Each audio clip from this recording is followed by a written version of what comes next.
What's good, people? Welcome to the Bench View Sports Podcast. I'm your host, DB. You're probably thinking, why is he holding a microphone? Where's his mic stand? Basically, in the group chat, we had the unanimous decision that I have the most ball IQ and I'm special. So they gave me this microphone just to assert the level of understanding because I'm a real pundit without being a pundit. So yeah, there you go. To the right of me, we've got CG, Carlos, going through. He's going. More to it. You're going through. You're always going through. You're never. The happiest unhappy Arsenal fan. That's what I call him. The happiest unhappy fan, Arsenal fan. We've got a man in a white cap. Yes, sir. It's TV Nico. If that helps you sleep better at night, then About the ball knowledge. nah, yeah. It puts a smile on my face. And that's Where'd you get a cap from, by the way? I'm interested. That pink cap is quite nice. Boys, we're not gonna. Can I promote it? I'm not even gonna promote it. Someone gave it to me because I'm so special. They're giving me multicolored, multicultural clothing. That's how special I am. And across from me, we got a man dressed like an angel. Like United is already, man. Big Steph Solo. I've come with a new trim, but my team's stressing me, making me lose my hair at the same time. Yeah, man. Just like a human Milky Bar. Okay. I wish you could see your socks again, man. Hey. But separately, we're gonna start with the England call-up and how disappointed we are. Are we moving too fast? Are we moving too fast about the disappointment and I ain't that disappointed, I'll be honest. Oh. Do you know what it is? There's only a couple names there that I want to touch on. For me, it's a controversial one, Lewis Skelly. I feel like it's too early, shouldn't be there. I agree. Jordan Henderson. Moving forward, like for the World Cup, you can't keep calling up a man that's, do you know what I mean, just for experience. I get that. Do you know what I mean? think that one is a thing where Tuchel knows that they respect him, so he's brought him in. But at the same time, there's players that I feel like have been snubbed. There's definitely enough players in that team, I think, that have experience and the know-how in big competition. I don't think you need Jordan Henderson per se. Yeah, I don't think you need him. I reckon call up Gallagher, do you know what I mean? No, someone like Gallagher. No, reals. Yeah. We'll get onto Gallagher and some other players, but bro, what about you lot? I think, you know, I'm thinking of the goalkeepers right now, and obviously Nick Pope after today's performance, and just I think him quality going forward in the England team. For me, Nick Pope needs to be the number one goalkeeper Over Pickford? over Pickford. Whoa! Yeah. I think not just if Pickford, not people that comes. I know with goalkeepers you age and you get better. That's how it is with goalies. You can't really.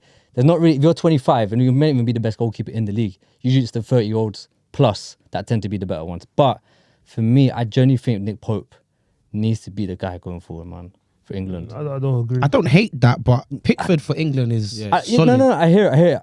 I know Pickford for England. He's a different animal. And he's good at penalties. Yeah. And he's good, but I think now going forward, I think because the experience Nick Pope will carry with him with Newcastle in European competitions, Jordan Pickford doesn't have that, and that is a big thing. That's a big difference, though. He's been at World Cups and Euros. I was gonna say, bro. I know, but then what have England won? They both have their own variation of pedigree. They've won the Carabao Cup today. Oh, that's Europe. That's fast. That's too fast. That is way too fast. But what I will say, though, that there's a name there, Trafford. That he's a very big asset for England going forward. Yeah, that he's a 100%. Penalty specialist. Like he won the, I think, under 21 Euros. Yeah, and he saved the pen. Like he's a penalty specialist. Yeah, it's a different game in the big boys team, but I get what you mean. But first, you mentioned Conor Gallagher. I'm asking, who is the biggest snub? Who's the biggest snub for this selection? I know it's Tuchel's first selection, but who are you looking at thinking that's wrong? The biggest snub. I think originally, I think Curtis Jones should have got a shout for the season he's had. He is in there. He's in the squad, bro. No, he's not. Yeah. He's in the squad. He came in. Yeah, he's in the squad. 1 2 minutes. I think originally Morgan Gibbs White. I think Morgan Gibbs White should have been in it already. I know he came in because of the Palmer injury, but what he's done with Nottingham Forest and how he's almost like pushed them to what they are. They're pretty much in the Champions League football. Let's be honest. So him, and I think his progression in the England team, like with the under 21s, etc. He's molded into a proper cam as well. Yeah. So the only thing I think about that is the system that he's going to play, though. Yeah, exactly. I know those kind of players going to fit into his system. Wait, was it 3-5-2 or 3-4-3? Yeah, but they're going to play off the back of the striker. I think Gibbs White's perfect in that situation. What about you, Steffi? Who do you think's the biggest snub? Foden. Foden. He's in there. He's in there, mate. Biggest snub person who got rejected. Got rejected. feel like Ethan Neri should have been there. So Foden. Okay, that's just disrespectful. No, it's not. It's not. Why Lewis Skelly shouldn't? But if Lewis Skelly purely for the facts. I personally think Djed Spence. Actually, no, Djed Spence for me biggest snub. Okay, yeah. Djed Spence. Like biggest snub for me. Therefore, I feel like he's played 21s at England level already, so he should be in that squad. For me, he's been playing better than Lewis Skelly anyway. So Lewis Skelly, I think he can't. The jump from under 19s all the way to first team for him, that's too big. He should have at least got 21s. In the past, I've done that as well. No, quite. Kobe's done it. Yeah, Kobe's done it. But there's levels to this thing, though. Kobe played longer in the first team than Lewis Skelly. No, Kobe didn't even play 21s. I just clocked. Kobe didn't even play 21s. No, he played longer for United than Lewis Skelly has played for Arsenal. But then you also think about it, he might not even. I think just to have him in the squad though.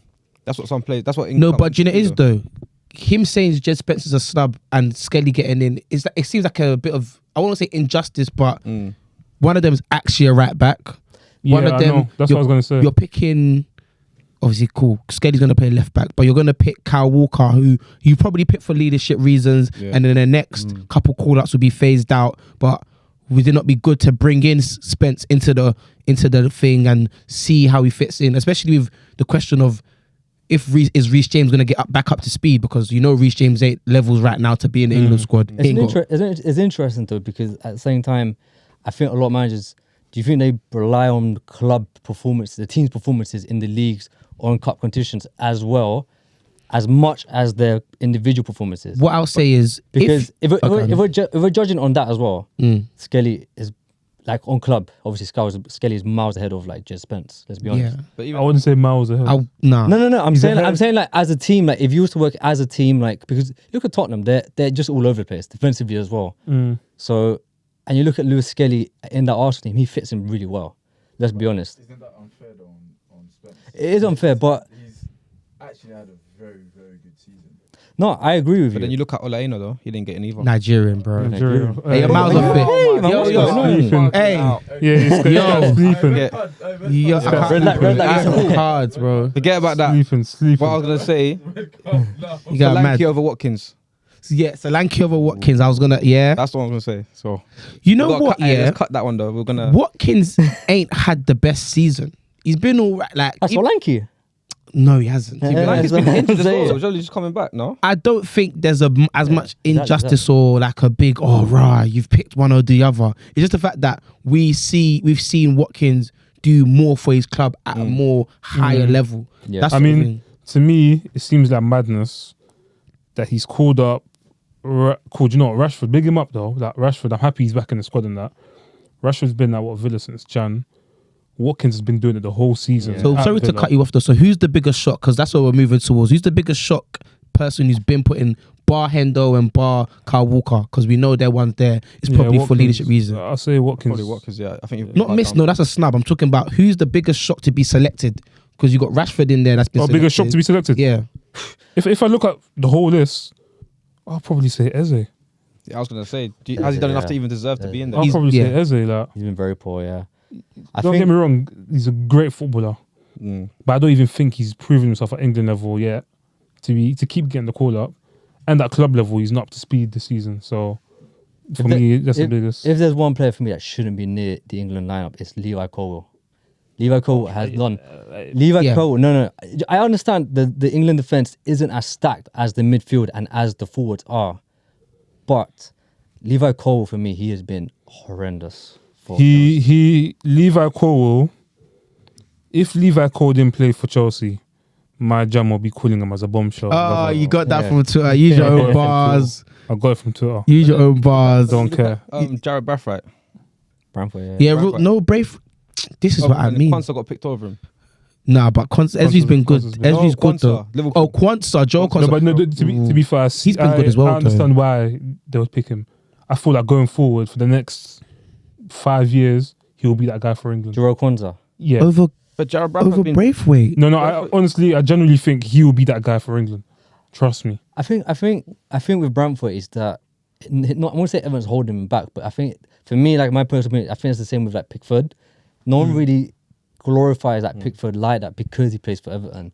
If he played for, let's say, for Newcastle or Aston Villa, yes, people would be like, That's what you've just done to Pickford. I know, which is obviously unfair, but that's the case with Bamford as well, let's be honest right now, because he's not exactly, and he's not putting in performances for Everton at all. No, I think the last few games, yeah, I hear it, but with England lineups, I think it also depends on Thomas Tuchel, like how he wants to play. Yeah. For me, I think what I'm really excited about when it comes to the England team is 2 midfielders.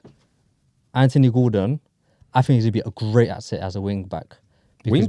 As a wing back, bro. He's injured, but he's in the squad. Wing back. As a wing back, he makes sense. He can run and back and forth down the line. I've seen him do it for 90 minutes plus, like for Newcastle all the way.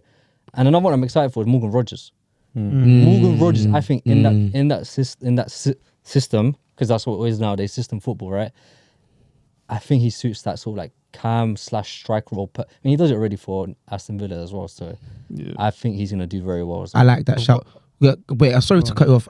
We missed just to bring back on snubs. Yeah, he's one of my favorite players in the whole Premier League, and he's been balling since he's come back from injury. Adam Wharton should be there, bro. He should be there. He's in the 21 squad. Nico, why that face? What? Because I don't know, man. Because who would you put him ahead of then? Bro, Curtis Jones, man, or even Eze. Big man ting. Eze, I put him ahead of Eze. So. You put him ahead of Eze, even though Eze's got that experience already. But I don't think Eze's experience is crazy. And Eze, in terms of this season, the maverick that Eze should be in that Crystal Palace side, we are left wanting more. And I think Eze is an exceptional player. But when you're an exceptional player, you need to be held to a standard. Like, people say, you've picked Foden, but Foden's got PFA Player of the Year to his name, and we know Foden's a level above Eze in terms of what he's produced and as a player. Then you've got Eze, who's just like, even in the Crystal Palace side, we always I thought Elise was better than him. And you saw Elise getting injured over and over again last season, and he still managed to kind of even put up more numbers than him and put performances ahead of him. So that's why I feel like I would have picked Adam Wharton over him, because... And the thing is, Adam Wharton brings something so different to that England side, especially where you're probably going to play Declan Rice, who's good at driving forward, but you know his weakness is not punching through the lines. No one in the England side can punch through the lines like Adam Wharton. He does it with both feet, minimal touches, and it's disgustingly sharp. Like, you don't get that in the England top. And that's why I feel like it's unfair for him to be picked. He's in the under 21 squad. He's levels above that. How old is he, by the way? I honestly think he's like turning 22. I think maybe I think they're turning 22. I think they're just developing probably in the right way. I think because that like we said, that midfield is sort of stacked in the England lineup already. So to throw him in, I don't know, because I think he's still got time. Time is on his side. That's the good thing about Adam Wharton. Like, he's not in a rush to go in. I think it's a thing where like, he's in that squad knowing that he is a first team player. He's a exactly. Player. I think the only reason he's not there is probably because he's picked Jones, Eze, all these man. It's like, if I bring you in, you probably won't play. But that's the same with Nwaneri. I don't think they'll bring in someone like Nwaneri. No, to be fair, Nwaneri, like, I think he should be there because it's like, cool, Saka's injured. Yeah. For me, he's very, very similar to Saka. Like, it's depending on, I don't know what the manager wants in it, but if he did want a player that kind of plays like Saka, I would have brought him in. Yeah. I want to ask you something as well. Harry Kane. I don't know what you think about him, because there's been a lot of people saying that he shouldn't. There has to come a point where he has to step back. I'm not saying obviously completely get out of the squad. I was gonna talk about. Take a step back. You want to go first? Do you know what it is? I want to go first because you see, the world of football is. I feel like sometimes people just need to calm down and breathe. Harry Kane is top 3 strikers in the world. Can you name 3 strikers better than Harry Kane in the world? Like, genuinely, on form and actually with their resume of goal scoring and playing football in general. Harry Kane in the England top has left us wanting more. I get that, but you pick that guy every time. I genuinely think it's disrespectful to even question. I get we want him to step up. He's getting older, but if you watch him in a Bayern Munich top, even if you just watch him on Champions League days, you can't question his footballing ability, and he's still there. Even, I remember, what was the most recent England? I think it was UEFA Nation League game where he put that ball into Bellingham. Yeah. Come on, man. There's levels to this thing, man. Like, he has to be in there. Do you know what it is? Cool, he has to be in there, it's true. Don't get me wrong in that, but it comes to a time where who's going to be that guy to step up and, do you know what I mean, when this guy, because this guy, I think he's going to be done soon, I'll be real. Like Of he'll course, his time is be coming. as of now. Like, don't get me wrong, club level, amazing striker, all of that, but he doesn't shine for England the way Watkins shines for England, in my opinion. The way they shine in the last I feel like he does slow England down a bit. 100%, he does slow England down a bit. Yes. The way he plays doesn't kind of accommodate to the other players in that front three. I don't think anyone doubts Harry Kane's ability. By the way, I got 4 strikers better than him at the moment: Haaland, Lewandowski, Julian Alvarez. Not Julian Alvarez. Julian Alvarez is not better than Harry Kane. Julian Alvarez is not better than Harry Julian Kane. Alvarez is better than Harry Wait, Kane. wait, hold right on. now, right now. Not right now. Not right now. no, Do you have any goals Harry Kane no, has? no, Pull up numbers. Have you seen what Alvarez has been doing in La Liga and Champions League? Bro, he's got more goals. Listen, Those you're, are goals. you're but- going mad. But, Yeah. No. Kane's Yeah. going to smash the Bundesliga regardless. But Alvarez, have you seen what the goals that Listen. Alvarez has been scoring? Trust me, Harry Kane is I'm not saying definitely better than Julian Alvarez. he's not. In my point of view, not right now. In my point of view. But we're talking about England. Let's talk about England. Let's lock in. Alright. Let's lock in. Let him land, and then we'll move on to you. Then we chat about But the adding manager. on to what you said, he does slow England down. You see it. You saw it a lot in England in the Euros. That he was on the transition. He just, I don't know, like he doesn't give that much up front as he used to, right? And I think with Thomas Tuchel coming now, I'm not sure like if he's gonna play the way he played with Chelsea, as in like sort of like direct in a way. I know what you mean. Historically, yeah. Tuchel hasn't really done well with strikers. Like, he hasn't really got the best out of them. Like, he's not really an attacking. Like the teams he's had, they don't really put like a lot of goals Emphasis in. on- yeah. Like the player that he had in Champions League when they won it with Chelsea was Kai Havertz. And Kai Havertz is not a striker, let's be honest. He's sort of like a Just a forward. He knows how like to a fit into false nine. position. Yeah, I think that there's a lot of players in the England team that have the capability of playing that sort of role that Kai Havertz did for Chelsea that can do for him now. So I'm not saying to just completely put Kane to the side and that's it. But I do think that now is a time to Look for a future beyond Harry Kane. maybe what's the word? Sorry, I can't remember. I know the future. Not like what am I saying? Test. Like now's the time to test out like these sort of formations with Thomas Tuchel going forward because the future is now, right? We can't be waiting around for Kane to hit. But you got to take remember. England to the final and win it. But okay, we're gonna But quickly, but you got to remember. land quickly. Tuchel's only here for what, 2 years? Yeah, he's gonna be in the So World Cup. he's not looking for the future. He's looking for now. Like, I'm trying to go. Yeah, but got I best think I'm players sure. now. But He's not really planning for the future. Oh, I'm going to need to bring all these players in. He's trying to go for that straight dub. We'll see. We're speaking on Tuchel. What do you guys actually think of his selection overall, and what do you think he's going to be like in the future? Because we're already speaking on him, and we need to talk on him in general. First selection overall, it's not looking promising for me, if I'm honest with you. Like, we jumping the gun. Do you think you're jumping the gun a bit? Nah. From looking at who is selected, I don't really see him making a massive change for the next squad. Number one. Oh. Number two, we ain't winning nothing. What I'll say is, when I saw it, the initial outrage of Henderson and Walker and these players that I think are somewhat past it got to me. And as I took a moment back, I started to understand like you need players to basically be on the pitch coaches or dressing room coaches. So I'm gonna commend him for that because he's been a domestic coach for how many years? He knows how to coach a dressing room and cultivate a dressing room. International level is different. You only get so much time with these players. You're not with them week in, week out. So you've got to have players who have strong relationships with a number. Because Kyle Walker, as much as he's done weird things in the media or whatever, and we talk about his performances, Kyle Walker is a leader. That's one thing. Even with the Dele Alli situation, you saw how he tried to make the referee not give him a red card. He understands how to get the emotional side out of players and so on and so forth. You can see he's been spoken about. He knows how to put people's chins up, people morale wise. So I get that. So I think I jumped the gun first with the outrage, but I would say on a scale of 1 to 10, I'll give this a 6.9 based on the whole squad selection not in terms of players' ability, but in terms of where I see his direction is for this personal selection, not the future, just this individual selection. Yeah, I'll give him a 5. I think. There's questions everywhere. Fairs. Do you want to give him a rating and then expand on it? Probably 7. I'd say. I think there's a lot of players that are missing due to injury. For example, like Saka's not. I'm sure Saka would be in the team. Trent Alexander-Arnold would be another one. The two centre-back partnership for England that usually are there is not missing with John Stones and Maguire. Oh, So there's a lot, and Lewis Hall missing. So there's a few players that I think that are injured and probably could make, and Cole Palmer obviously another one, I guess, but he's going to last minute, that are missing that could easily have made that team. So I think it'll be interesting to see his selections when the tournaments do come around and how he does. I think it's promising. It's too early to jump the gun, like we said. I think what I do like is the fact that he's included Rashford. I know.